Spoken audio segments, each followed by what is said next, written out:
Четврта сабота поред, родителите, роднините и граѓаните на Кочани го искажаа револтот поради трагедијата во дискотеката Пулс, која однесе 62 млади животи, а близу 200 се повредени. Со протестен марш по улиците во централното градско подрачје, уште еднаш подсетија на трулоста на системот и побараа транспарентна истрага која ќе ги седне на обвинителна клупа вистинските виновници.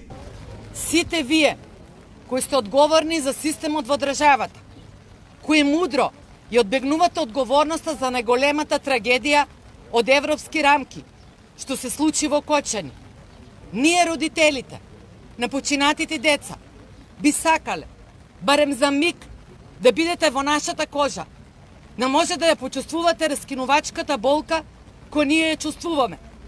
Може би, тогаш ќе ја почувствувате сериозноста и болната ситуација во која се наоѓаме. Дали ќе прикривавте луѓе кои се соучесници на монструмот, ако убиените деца беа ваши деца? Нивната борба за вистината ќе продолжи, а болката и разочараноста е нивна секојдневна реалност. Но заради љубовта и посветеноста кон нивните деца и за сите идни генерации, порачаа дека ги бидат истрени до крај. И претходно, и сега, во иднина, ве потсетуваме, нема да застанеме тука. Ќе се гледаме на други места, посилни.